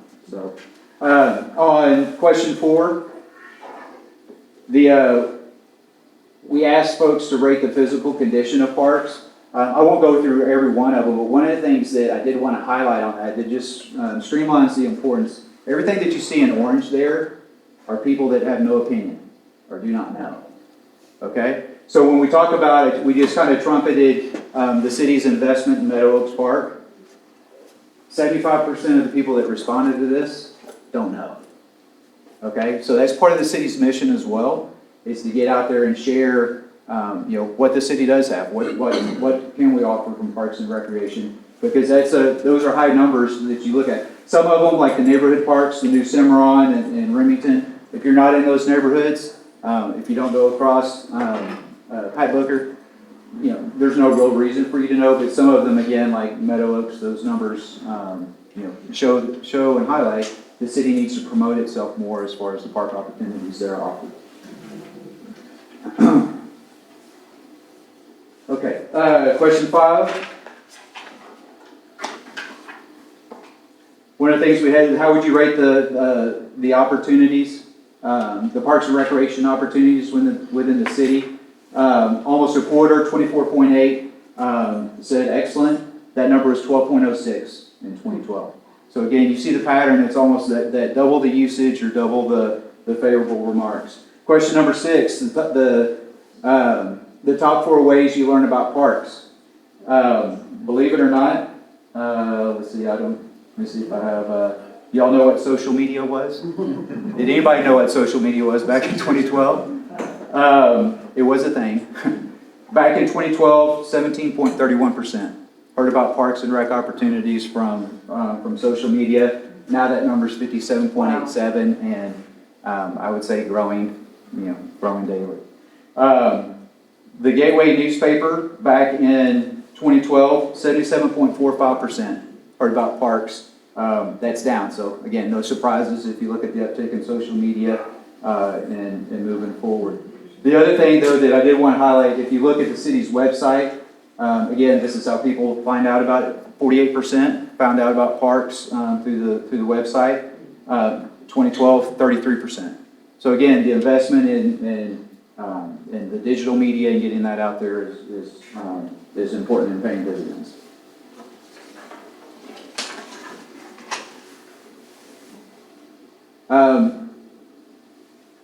As a follow-up to the social media question, we asked which social media, overwhelmingly still Facebook. That kind of surprised me a little bit, again, with some of the younger generation, with that 32% of under 18 and some of those other things, but again, heavily Facebook. So if the city is going to have a presence, that's still the way to go. Does the city have enough parkland? About the same as what it was in 2012. Again, 50% kind of going Yes, we do. Again, one of the numbers that's a little concerning is we don't know, okay? Again, that's education, that's that bell cow or that whistle for educating on what the city has. A question I always like to ask in our surveys are bond questions. And again, sometimes cities are comfortable with us asking that question, other times they're not. 2012, in 2022, 61.31% would be in favor of a bond. That number was 45% a decade ago. So again, a higher increase in that. We've referenced it a couple times tonight. This is my favorite question, okay? This is essentially about 10 pages of your appendix. That's really where you do get some of the tenor, some of the opinion. We capture those in the appendix. What I like to tell people is we did clean it up a little bit just from misspellings, punctuation, just to make it professional. If you see all caps in those, people put in all caps, okay? That's not us paginating or doing anything different. So it is pretty raw as far as what you see in that, and I think you can pick up those emotions and everything that go through. So again, as we encouraged our park commission members to look at those, certainly you want to make sure that everyone that has a chance to look at the plan, don't lose those just because they're in the appendix, because there's some great comments back in that area. Question 11. One of the things we asked was how fully is this need met? It is kind of all over the place, but I'm going to highlight a couple of things. And those are here at the bottom when it talks about, okay, I actually did that one on purpose, guys. The indoor pools and the senior amenities, okay, because we knew just from the results that we got that was going to be a topic of conversation. When you see this 58.5% here and the 32.68% for the senior amenities, those are folks that have responded that those needs are not met at all. Okay? So question 10 that has the appendix with all the comments at the end, I think senior centers, indoor community center, some type of reference along those lines was mentioned 9 or 10 times throughout all the comments. But when you see that percentage, you can see that there's definitely a feeling that, hey, we're not having that met. And so we'll talk about that in just a little bit. I mentioned earlier when we showed the, there we go. When we showed the indoor and outdoor priorities that we had listed, this is the empirical data of how the survey came out, okay? We basically asked, okay, from everything that you have, rate your top 3. We kind of went, if you said number 1, we assigned a 3. If it was your second priority, a 2 and 1, and just let the math come out. And so I wanted you to see where that came out. Trails number 1, that's what it was in your last master plan. But you want to see in particular the outdoor pools and the senior amenities and where that came in at 2 and 3 through the survey. So again, I'll kind of address that when we get to the implementation section, but just wanted to highlight that. The other thing that we wanted to do was to make sure that we had a list of recreational items, amenities for people to choose from. We wanted to make sure if there was any that was not mentioned that people had a chance to respond. So it's not Brent just stuffing the ballot box with answers that I want to see or anything like that. Question number 13 is also a very good look into what people feel as though is maybe slipping through the cracks or not offered. It's everything from an indoor skate park, a drone park, I think outdoor chess was mentioned. I mean, there's just a lot of things in that section. So again, included in the appendix, 100 or so items, but well worth the time to go through and read. The last of the survey questions were really more demographic questions.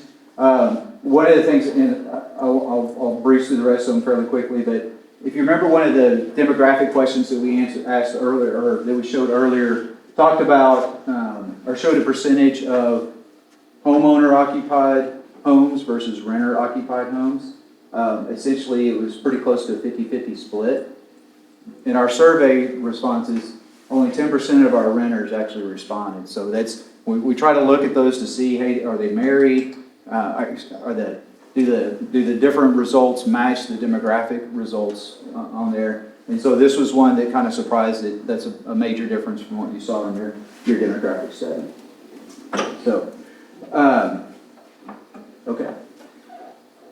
Standards and guidelines. The main thing that I wanted to highlight through here is, again, we showed this chart earlier. This is all your park acreage. We divided it up into 3 major classification: neighborhood, community parks, and natural resource parks. And then again, the acreage is associated with those. So with neighborhood parks, you have almost 7 acres of neighborhood parkland, 64.52 for community parks, and then the remainder in the natural resources. That was, again, guys, one of the things that we wanted to highlight, and that's what I mentioned earlier with the asterisk about having the plus or minus 10 acres so far with North Lake, as far as having that in. As that gets tightened up, we'll adjust accordingly, and come back to council at a future date as that property gets formally conveyed. So we talked about a little bit earlier about the population. Over the horizon of this plan, the city is expected to hit its build out. And so one of the things that we wanted to do was just kind of put together an acreage per thousand population of parkland that the city has. Back in the day, mid-90s, the National Recreation and Parks Association had a published benchmark of about 11,000 per acres, 11 acres per thousand population. NRPA stopped using that benchmark because, for example, one of my clients back in the day was the city of Laredo.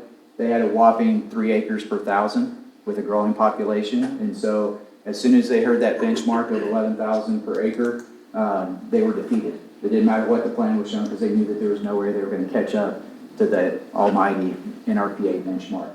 I do reference that just so that you have an idea that, again, in context, most people may not know, low 9s, high 8 acres per thousand. Is that good or bad? It's healthy. It's very healthy for a park system. In regards to amenities, this is, again, based on our current population. This middle column gets back to that sexy graph that I referenced earlier as far as listing all your amenities. That helps us project out as far as growing population basis, in this case in 2028, 2033, as far as moving forward, that what are those items, what and how many of those items need to be in the future.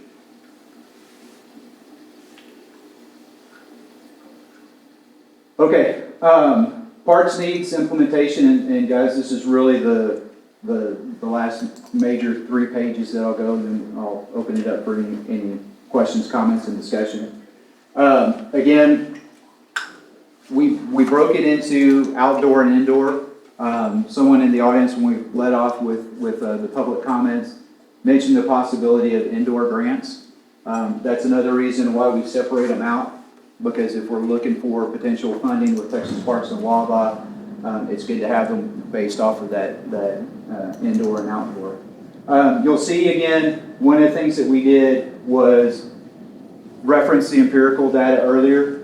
Senior amenities was number 3. Outdoor pools was 2. And you see that in this particular case, senior amenities is 4. One of the things that we did, and our survey was intentional as far as putting in senior amenities. The survey didn't say a senior center. It didn't say an indoor senior community area or anything like that. It did say senior amenities. And so when we saw the responses from the survey, as far as, again, probably of the almost 300 open-ended comments that we received, there was 9, I believe, that referenced in some way senior something, either indoor, community center, etc. And so we actually split senior amenities into two different categories, okay? Because some of them are elements that you need to have in your outdoor park environment, and of course some of them that you need to have in an indoor park environment as well. So wanted to highlight that case. You'll see that we dropped pools down to still a medium priority, but as the number 8 priority. One of the things that in talking about with city staff that we wanted to make sure over the horizon of the last plan, you see how successful the splash pad was at Northview Park. There's potential plans for a splash pad at UC Park with future phase improvements. You see more and more cities and municipalities moving towards an alternative to an outdoor pool.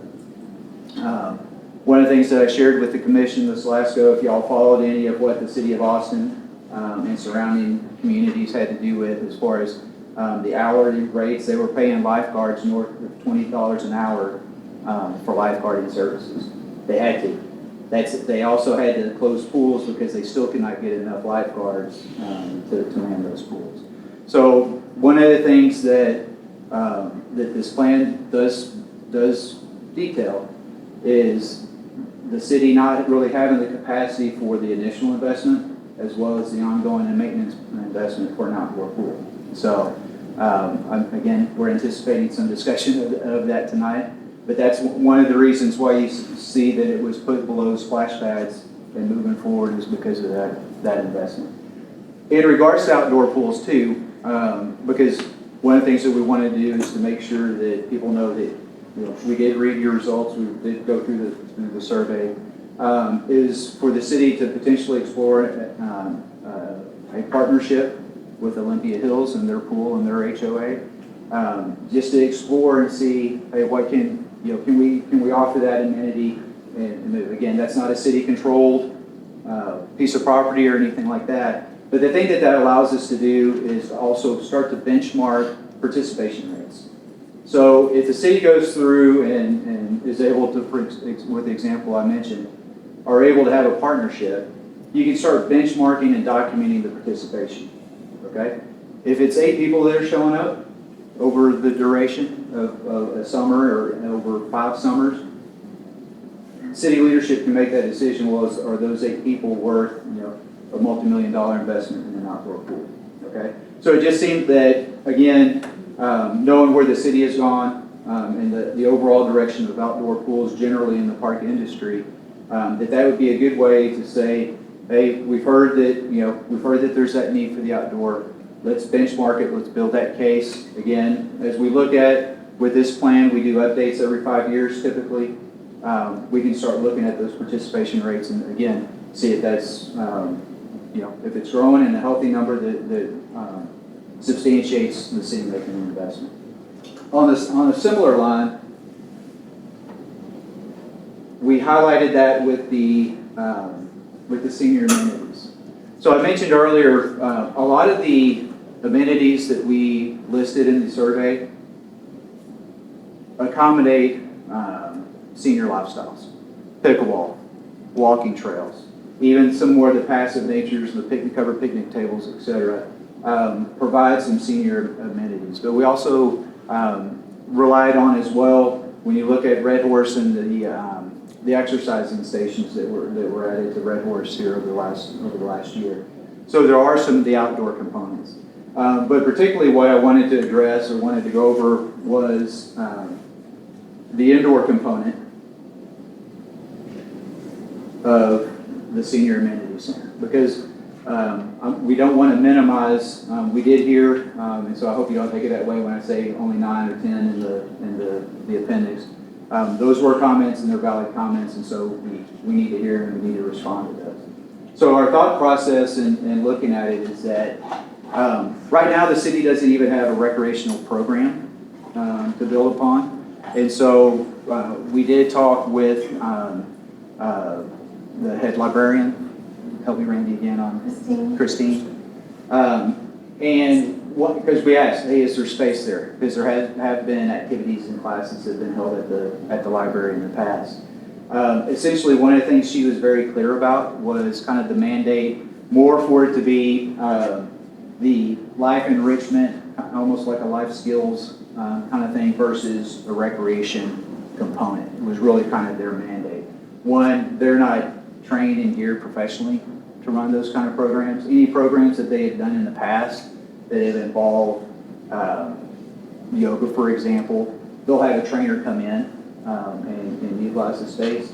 The only problem with, again, using that as a long-term solution, using the library as a long-term solution, is that there's not storage space. There's not storage space for mats. There's not storage place for mirrors, weights, etc. to do that. So again, one of the things, since senior center was mentioned multiple times, one of the things that this plan proposes is to hire on a recreation programs position, as well as with an administrative position, to partner with private entities, semi-private entities within the city to help grow that. Because one of the things that we know is that there is space between that umbrella for those activities happen. I mean, we mentioned the ballroom at Olympia Hills, for example. But that needs someone to be utilizing it and programming it and moving it forward. So what this plan proposes is before there's a multi-million-dollar investment in an indoor space, is that we benchmark. Because it's much more defensible if we bring that position on, that person does a great job running the programs, documenting the participation rates. It gives a lot more credence and power when Randy comes up or when someone approaches city leadership again and go, you know what? Again, maybe this is a window 3 to 5 years into the future. This is what we're seeing. Okay, you heard it as a little bit in the Parks and Open Space Master Plan, but now we have it benchmarked. We need this. Okay. On the flip side, if those participation rates are low, again, if it's the same 8 or 9 people that are doing bingo, doing Zumba, doing the same thing, that may not warrant the investment in the long-term capital upkeep for the city. But we felt as though that was a good stepping stone to be able to identify that, hey, is there a need? We've heard that there might be from our survey. We need to kind of find out. So if you bring that position on, that allows documentation and benchmarking to occur and moving forward. Okay. Lastly, I did want to, on the page before, we did highlight some preferred projects going forward. The overall trails priorities that you see on this park. High priorities, trails, playscapes, and natural areas and open space. When you look at the projects that are identified on this page, it's not too far of a reach for each of these projects to meet all 3 of those categories. So what that means is that should the city move forward with this on a grant application, you're going to be competitive. Okay? I can't stress enough that when you look at the parks grant criteria, they rate your top 3. Okay, if you are satisfying number 6 or 13 on the list, that's great. From a scoring standpoint, Texas Parks and Wildlife is really not concerned. Okay, it's those top 3. If you have the first one, you get X amount of points. If you have the first 2, you get X amount of points plus some. If you have all 3, you max out that category. Okay, if you have number 4, it doesn't matter. All right, so the importance of highlighting that each of these projects are competitive with your top 3 priorities is very, very important. Okay? So with that, unless you guys would like for me to read through all 296 comments or 106 on the appendix, I'll go ahead and open it up for any questions or comments. Okay, thank you very much for your presentation. It's very comprehensive. I really appreciate it. A lot of work been done. Thank you to the team. Put it all together. I mean, it's a labor of love, obviously, that you've been doing for a long, long time. And many of you have been associated with our park system for many years, so I really appreciate that. So let's go ahead and open it up, comments to Randy, Kim, or our architect. Specific questions for anybody? I just want to say I think you did a tremendous job putting it together. I appreciate the comparison between 2012 and the difference there. I think that was probably predictable, but I think it's really good to be able to see those kind of statistics. Yes. Mr. Monk. So Mr. Luck, on the 2013, there was a schedule on there that was called a service radius plan. I thought it was interesting to kind of showed you where the park served. Yes, sir. But we didn't have that this year. Do we have a way of knowing, is there an underserved part of the city that's too far from a park? Or? You know, it's very interesting. We, on the map that we had, this just shows the existing parks, was the one that we usually do that park service radius on. And one of the things that we did in classifying the parks was we changed some of the park classifications. So for example, Northview, back in 2012, we had down as a neighborhood park. Neighborhood parks serve a half-mile radius. Because of the improvements, it's really acting more as a community park now, which has a 1.5 mile radius, that service radius that you're referencing.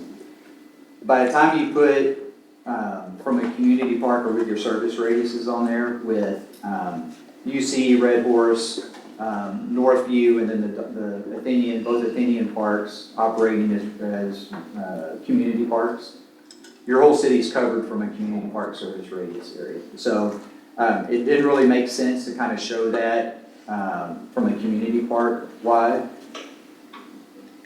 On the radius, or the neighborhood radius, which is the other one, the southern side of the city, you know, again with Capano Ridge and Remington Place, Cimarron, you had really good distribution on that side of Pat Booker. And then as you get to on the formal side of the city, or the older side of the city, UC and Red Horse, even though they're community parks, do provide that neighborhood component as well. So it really wasn't telling us a lot. We typically use that for like a gap analysis and looking for that. When you throw in the undeveloped Summit Park, formerly Gothic, or formerly called Gothic, you really have a pretty full coverage throughout the whole city. So that's one reason why we didn't show that in this plan versus what we showed in the 2015 plan. Okay. On the pool, so am I understanding you correctly that if we said, people told us the pool is important, and so we put it as, say, number 3 on the list, but if we say it's contingent upon, you know, getting some kind of grant that might cover half of it, or some other event happening like a bond or whatever it would need to happen, so we're kind of like, we're in if people want us really to do this, but we're maybe not out, that might hurt us on a grant application? So part of the grant application also includes dollar numbers. So I'm just going to throw out a number. Let's say a pool with infrastructure is going to be $2 million, okay? If that's your number 2 priority, that's really one project of, you know, when I showed that last page, there was like 6 different potential projects that could be grant eligible. So if you're showing it as the number 2, you're really locking into that project and taking out a lot of other ones out of being competitive, because it's not going to have that community pool in it, so you're losing points. As competitive, and I want to make sure that we're not tailoring the plan just for the grant, but I also want to make sure that we're communicating. You know, the city was awarded 4 grants over the last decade, in part because we were smart about how we were listing our priorities. If a pool, for example, if there was future discussions, one of the things I mentioned, every 5 years, the state likes for you to update the plan just to give it to them. If leadership says, hey, we can find money for a pool, we want to move it up on the list of priorities, one of the things that we would do is we'd come back to you as a council and go, okay, we need to update those priorities. Okay? So that if we want to do that, because at that time, we would want pools to be in our top 3. Because again, if pools isn't, you're not going to be competitive. So what we would do is we would say, okay, you know, city leadership, we've heard the tenor that pool needs to be higher, there's money for it.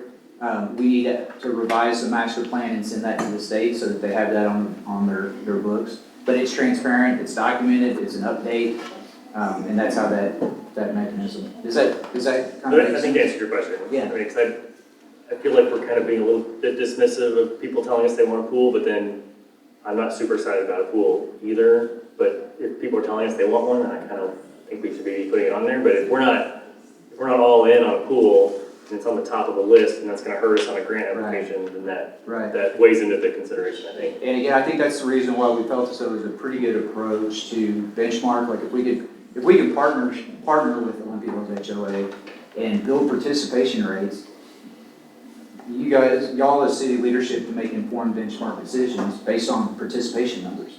Not on, again, I'm not minimizing, the comments, but it's 9 comments out of 457 surveys that were completed. So is that enough? And so it just kind of helps build that case if it is there. Okay. About Olympia, my wife's on the board, so I asked her, is there any appetite for it, and she doesn't think there is for some partnership. People can join. There's a Friends of Olympia membership. I believe it's 400 per family, but they have a cap just because they think they want to have so many people that can join on top of the existing membership. Mr. Company, is that cap hit right now, or do you have any? I don't know what the cap is. They're looking for more people, but I don't know if it's 20 or if it's 100. But okay. There's a number that they would stop at.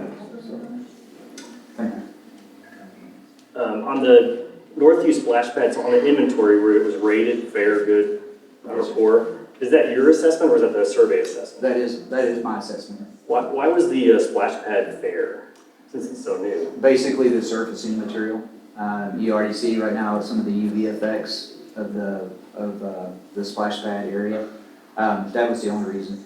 Is that a major deal? It gets painted every year, so when you inspected it, every year with the calcium that builds on it, that's what you see.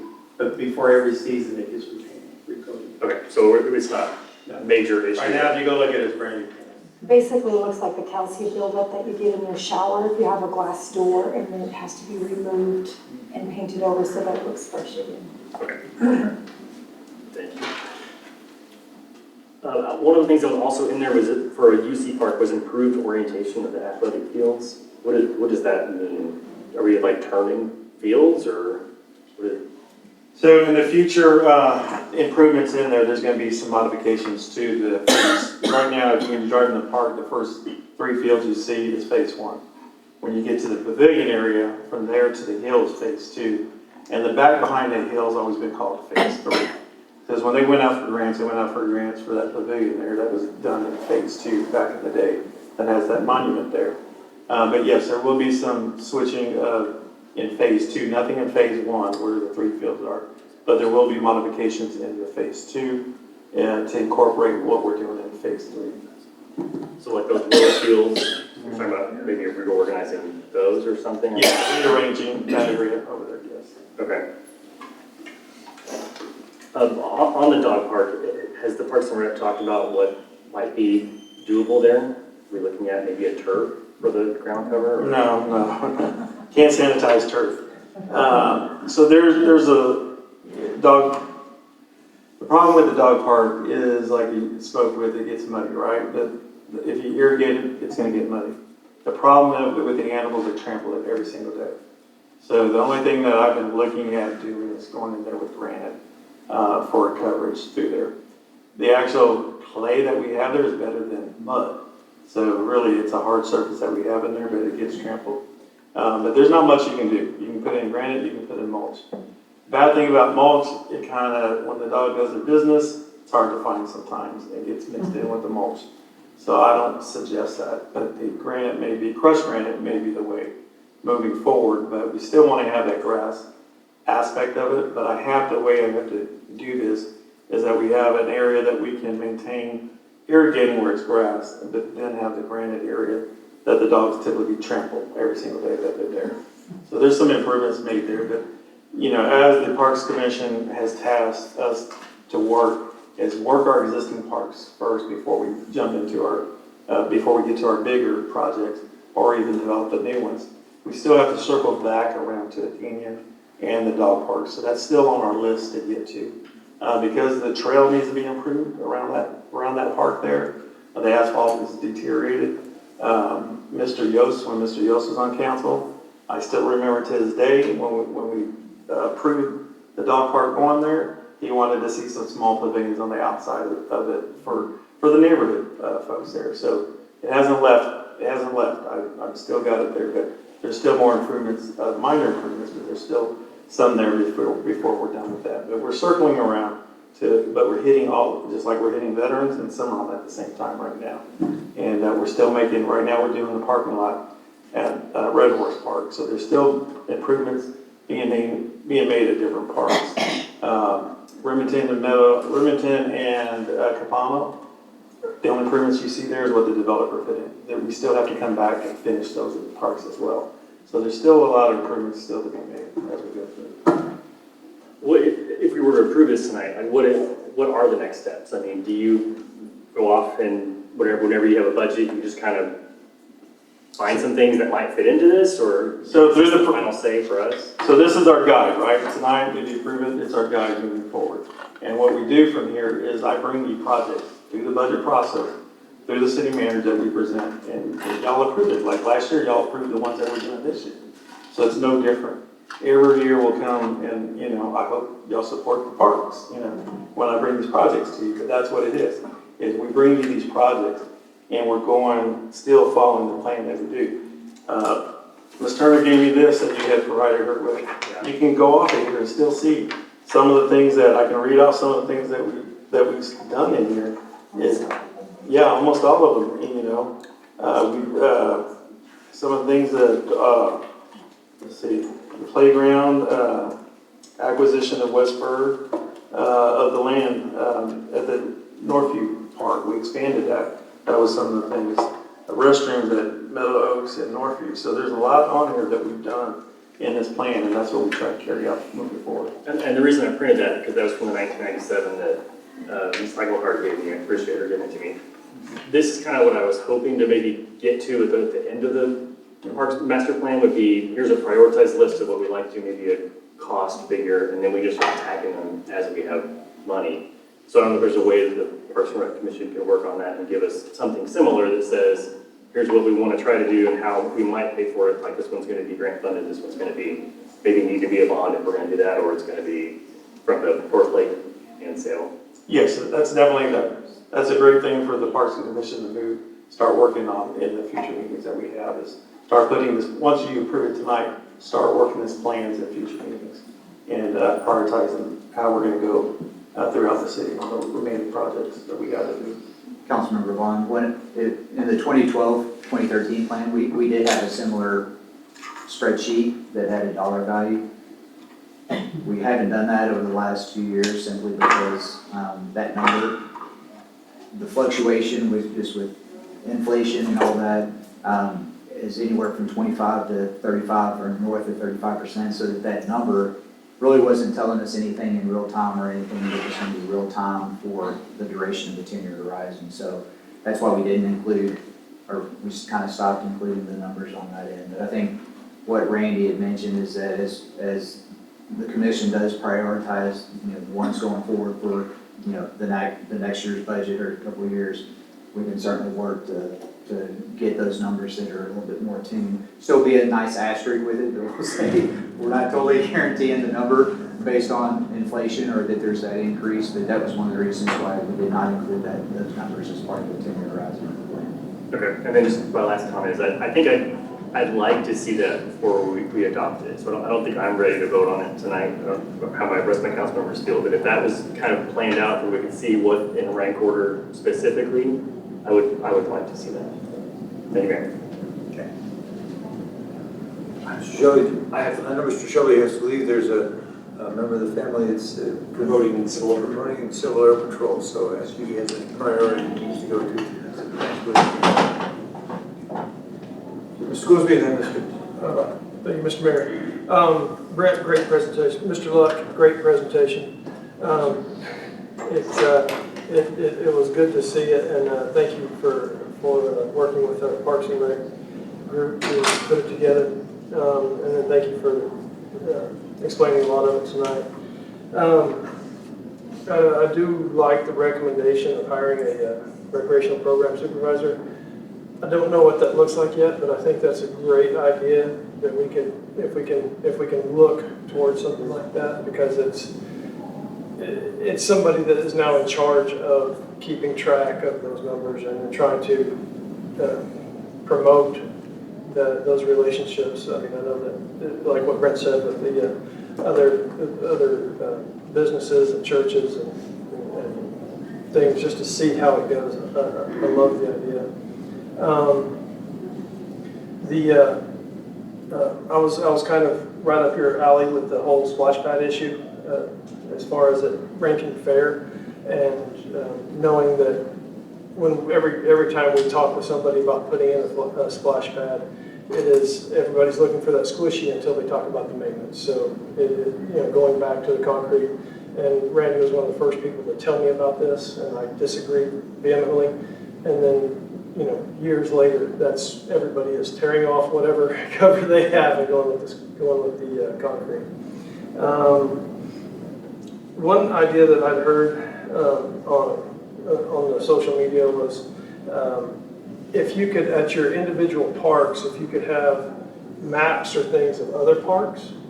And I actually thought that was a great idea, because if I'm at a park and I see what's available in another park, and maybe we talk to some Boy Scouts about maybe this is a great Eagle project or something along those lines. But I thought that would be a great idea to have additional information about other parks around it. Mr. Luck, yes, sir. On that end, Mr. Goolsby, is it any, are you talking like you see a lot with QR codes that people could just do it? Or are you talking hard copy, physical maps or locations where? More of the hard copy physical. QR codes are amazing, but so many times, so many people just like, ugh, they're scared somebody's going to get into their bank account with it. So, maybe a QR code might be associated with it, but one thing I had was, is there anything in this? I assume you've done more than one city master plan over your tenure. Okay.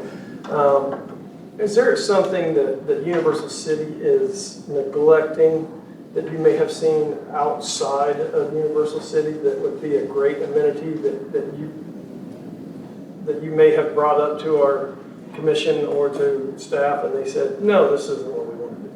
I'm just curious.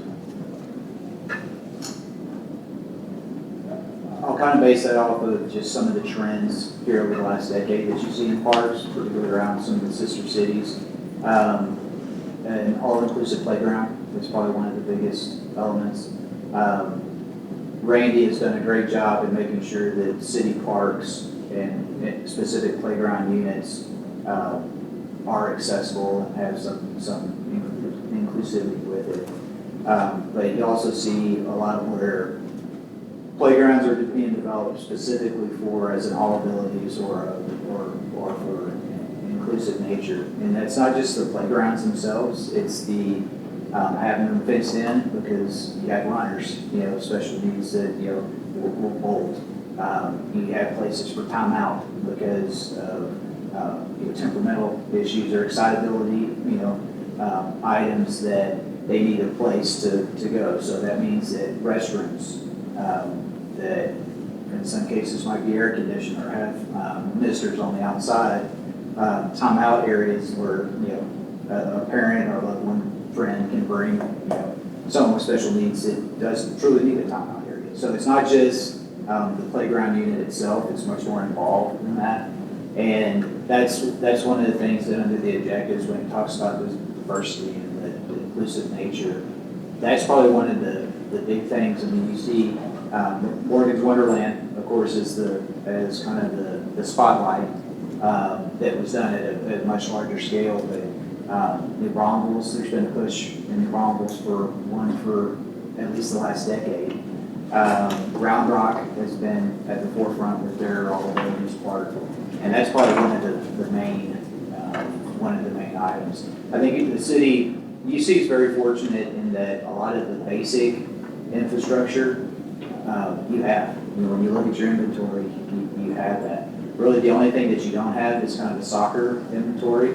And lo and behold, you've got the Shirt Soccer Complex right across the little creek that, more than adequately kind of provides that. So that would probably be the biggest thing that jumps to my mind first in answer to your question. But the other half of his question, was there something that you recommended that the committee said no to? He pretty much answered it. Okay. It was just something that was out there. Yeah, and know that the Parks and Rec Commission have been more than you can see. Some of my answers are a little long-winded. They house that for about 6 months. So I'd say they've been very accommodating on that end. So.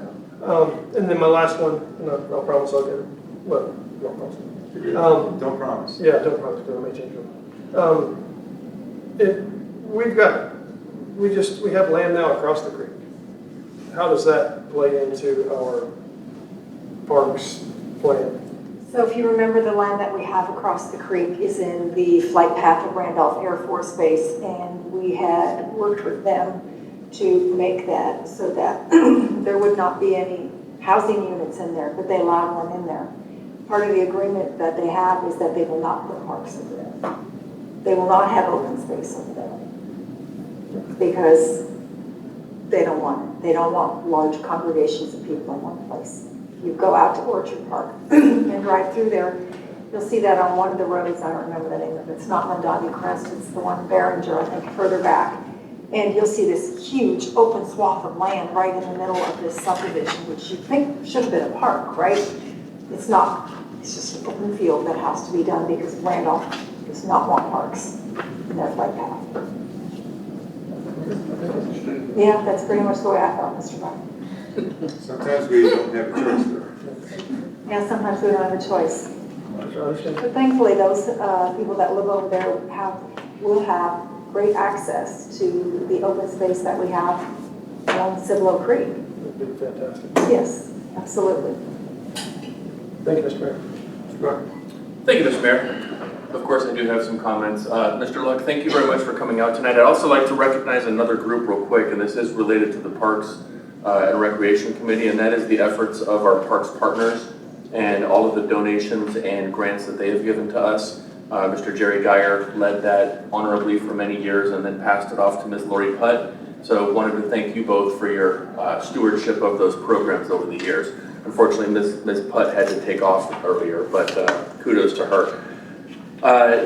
Regarding connectivity to our neighbors to the east, west, north, or south, the Cibolo Creek Linear Park Nature Trail is, correct me if I'm wrong, part of a larger project that was designed to connect Austin with San Antonio that I've heard about, that this was maybe pie in the sky type stuff, but is that creek path scheduled to connect to Selma on one side and Schertz on the other side? So currently we are working with, independently, I'm not part of that bigger group, because basically they want to take credit for what we've already done. So we do have a plan to connect through and there was one missing piece where the Civil Crossing is, which we finally got donated to the park system. So the plan is, which I will get a proposal from Brent to apply for the next Trails grant when it comes available. And so it's to continue the system that we have now. And so we do have a plan that will take it from the Universal City, the rear of it, to Kitty Hawk, and then from Kitty Hawk behind the golf course can connect to Heritage Park in Selma. Currently, Schertz can connect to ours right now. So 500 folks utilize our trails currently. So From Pickerel Park. From Pickerel Park. So, but yes, there's going to be several grant programs because we can go out with 75,000 and apply for that with a match.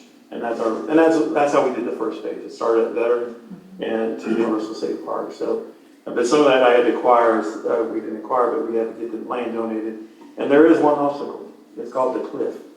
I got to get around that cliff. And I know we're around Suncliff. There's actually a cliff that I have to maneuver the trail to get it around. So that's my objective, is to try to figure out that route. So. Look forward to that being completed one of these days in the future, assuming it's possible. I too share the concerns about the ground cover at the dog park, but I also recognize that the fertilizer, we'll call it, that is being placed onto the ground out there is less than conducive to the growing of grass out there. Add to that the sun, you can't water it, and the dogs are trampling it every day, and the people are trampling it. I had this weird idea. Could we section off a certain area and allow it to recover a little bit? And I know it would be kind of on the honor system, but sort of like they do out at the golf course with the driving range, how they move the they move the tees, if you will, a certain distance, so that allows the grass in that certain area to recover. Could we consider doing something like that to have something out there? Are there any additives or soils, anything that we could add to the soil to get rid of all the alkalinity and all the other various things that are added? It's kind of that old saying is especially, and I had somebody talking to architects when they do colleges, they don't put no sidewalks in. They see where everybody's gonna walk and create the trails, and then they'll put the sidewalk there. So it's kind of like our park now. We see where they beat down the ground right now. So I think the pattern is there for us to do what you're saying, is fence something off. But I need to put in a sprinkler system there. There is minor plumbing in there, but what it is, it runs down the center of the park. And you can put the big, and it just jets all a big circle. But if we were to do that, we need to gauge those sprinkler systems to where it's covering the grass areas and not so much the granite areas. So, but that's a plan that we'll have to put in place to do something like that. But it's been looked at. It's kind of like which way you go about it. So we've been working it, but that's something, yes, it's on our list to do. Very well, sir. I also echo my distinguished colleagues' comments about liking the idea of an activities director for Universal City. Maybe one, and then see how much work there is before we decide whether they need an assistant or not, something like that. But definitely like that idea of having somebody available to advertise, organize, promote, et cetera, and then execute. That sounds like a great idea to me. That's all I have. Thank you, Mr. Mayor. Mr. Neville, do you have anything? None right now. Paul? Okay, very good plan. Again, it's a plan, it's subject to change. It's kind of like, almost like what a budget is. This is what we would like to be able to do, but it's not all there yet. I think you guys did one heck of a job in putting it all together.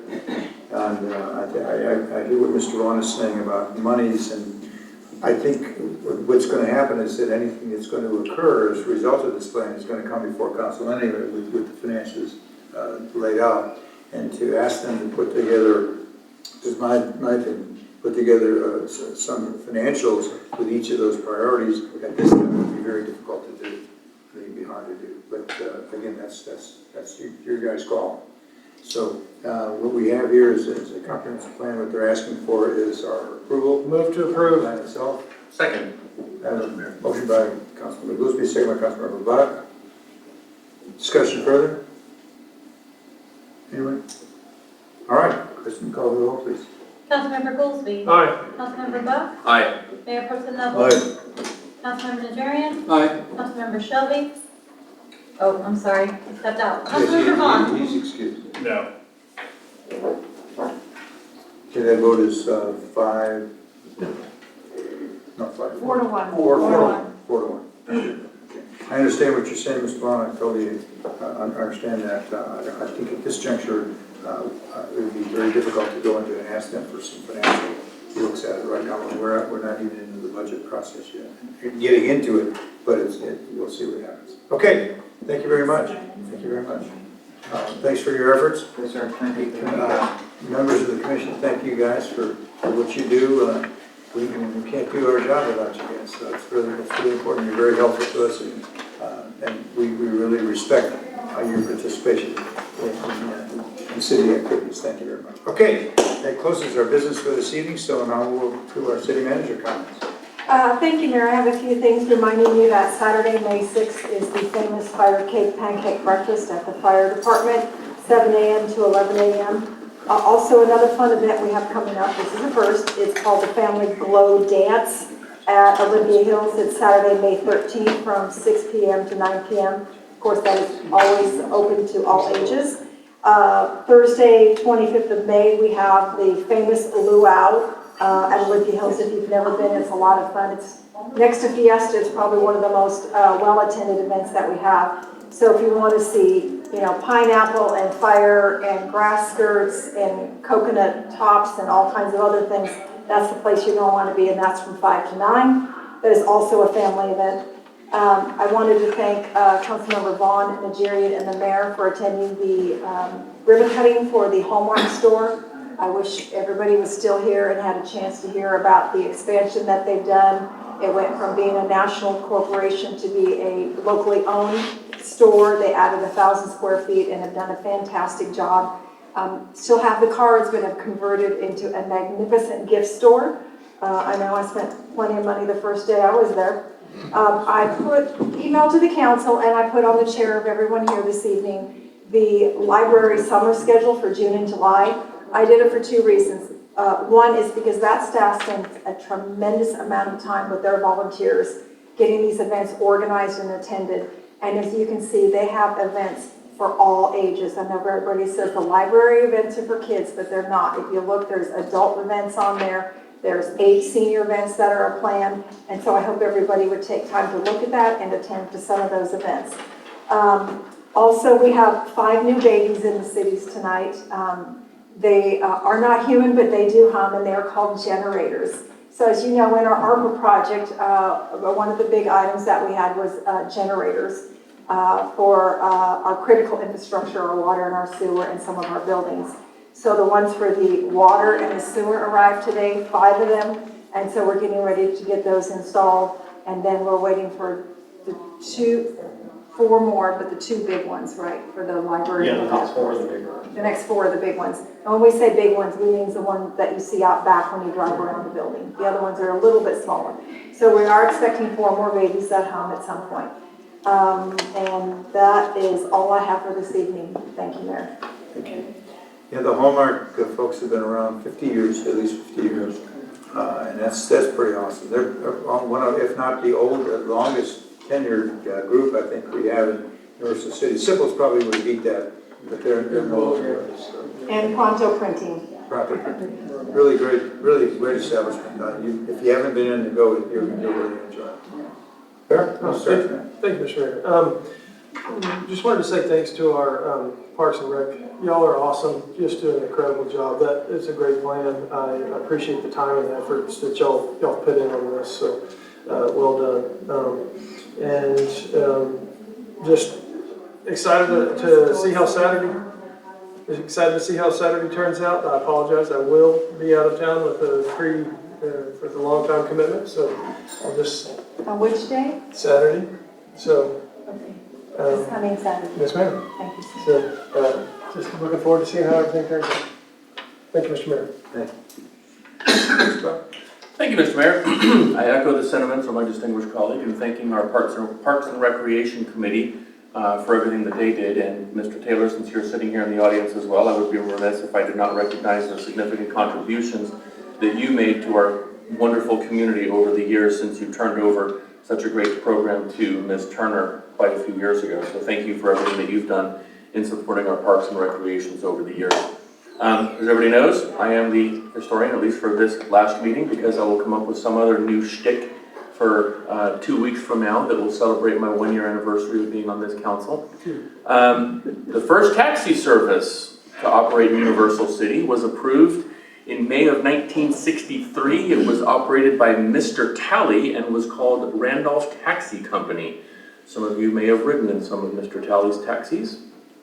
And also, the final agreement for a sewer line that connected Converse to Universal City was approved on May 2nd in 1967 by the city in that cooperation with the SARA, I believe. That concludes tonight's history lesson for everybody. Thank you all for coming.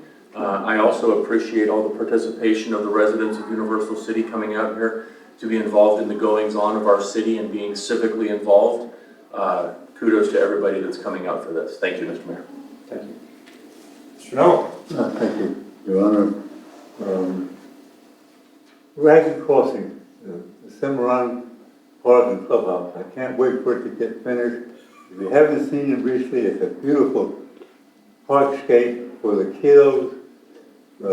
Everything comes up, the weather, transportation, getting parked, a park miswelded, it has to be replaced. Once it gets done, it's going to be an awesome place for the kids in our neighborhood. I can't wait for it to happen. I remember that was required by the city in 1997 when the Cimarron HOA went defunct because the neighborhood didn't want it and kicked the whole board out. And the city was I thankfully remember when they took it over, of course, the one thing they had to do was get rid of the swimming pool because of liability. And that's one of the reasons why I think we don't look too well on outdoor pools or even indoor pools because of liability. We have to have liability insurance for that. We have to hire a professional lifeguard, et cetera, to take care of it. While I love to swim, it's another thing that we don't really need to do.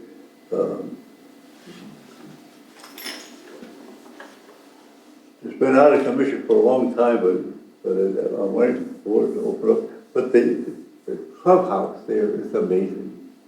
And it is a good money maker for the city. And a good, easy thing for people to get. If they rent it at the right time, they get it for a whole weekend for one price. If they don't clean it up, they pay the whole price. If they're smart, they pay a little price. And it's a great place to be. Well, Mr. Talley. Mr. Talley was the Councilmember, but was a retired Chief Master Sergeant. And he also owned the first car wash on Catskill River. At that time, you could buy an acre of land on Catskill Road for $200. If I only had more money and less kids. You don't have from Universal City. Well, I've squared with you anyways. It is awesome. I can't wait for it to get it done. I thank all of you for coming out always on nights, Tuesday nights, because Tuesday night is a big night, and especially if you're a basketball fan this week, right? It's great. But your input is amazing.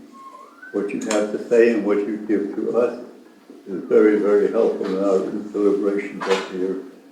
And I want to thank Kid Sherry. I've known him for years, in the Park Department of the Park Commission, and all of those who work with that commission for doing a fabulous job over the years. I think I better shut up. Thank you. Thank you, Mr. Neville. Paul? Thank you, Mr. Mayor. I just want to reiterate the sentiments of my colleagues up here. Very happy that everybody came out. Parks Department has been doing a fantastic job. The presentation was fantastic, detailed. Ken's been working on that for a while. Good to see Jerry and Guy right here tonight.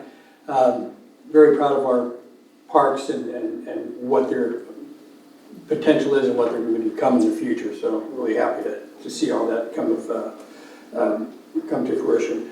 Also, the Hallmark store, that was fantastic. I put a little dent in my card that day too. So you walk in there, it's totally different than what it used to be, and it just, there's absolutely something for everybody in there. They've brought in some gifts that I've never seen in there before, and everybody should go down and take a look at that. With that also, I have one other thing. Oh, I am going to end up missing this Saturday. I'm the first pancake breakfast I'm going to miss in I don't know how many years because I'm going to be out of town. So hopefully that all goes well. And our Universal City Citizens Police Academy Alumni Association, which is UCCP AAAAAA, will be out selling raffle tickets for some very nice firearms. You should go down there and check it out. And that's all I have. Thank you. Mr. Norton? Thank you, Mayor. I'm going to pair it again. Thank you for Parks and Rec for putting that together. My vote no is just I'd like to see a little more specificity and kind of a rank order. What are we going to tackle first? So we have more specificity so we can throw money at it. If it's a little bit too nebulous, I don't feel real great about throwing a bunch of money at it, so I kind of know where it's going to go.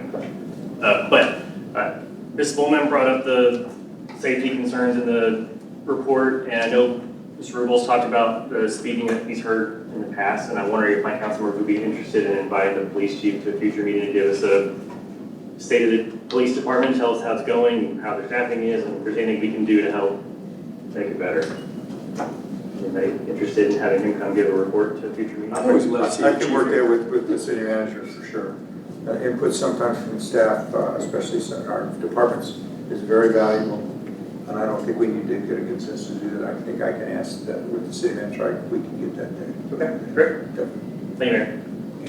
Okay. Mayor, I know we talked about the Hallmark this weekend, but I did want to mention that we had scores of volunteers out this weekend that did the park cleanup down at the Civilo Creek. And I think we should recognize all of their efforts because not only is that an arduous task, it's a very messy task and they were working in a lot of mud and dirt and everything else. I think we had 2 trailer fulls. Do we know how many gross weight that added to? We normally do it by weight. Yeah. How many volunteers did you have down there with you, Regina? About 40. 40 volunteers that showed up to clean up, so. Yeah, you stole some of my thunder because that's I'm sorry. some of the Academy students attended that as well. And I teach Czech students at Northeast Lakeview, so some of them were there to really help out. And it's really great. It was a good turnout, terrific turnout. And just another example of volunteerism and how it really works in our community. So, okay, and the only other thing I want to add, besides what I've said before about the commission, is that the dog park became a reality because of some really phenomenal work by the Parks Partners group. Jerry, Lori, the whole team that really worked on that. And yeah, it's not perfect, but I'll tell you what, everybody loves it. The dogs especially love it because it gives them a chance to just roam around and whatever. I wish we could, there is no way that kind of grass could ever happen where it would not get ruined immediately. So I think the gang is doing the best they possibly can because of the circumstances that were profound. So again, thank you everyone for coming this evening. Again, I would have specifically set something up on Mr. Shelby. This will be his last full meeting. Obviously, our next council meeting will be the opportunity to welcome any new members that are going to be elected. This week at Saturday is certainly the vote. And you, the voters, will make that decision. And we'll make it happen from there. But I did want to specifically commend William for his 10 years plus of working with our community, and I'll make sure I do that at our next council meeting in May. So thank you everyone for coming this evening again. This meeting is now adjourned. Thank you.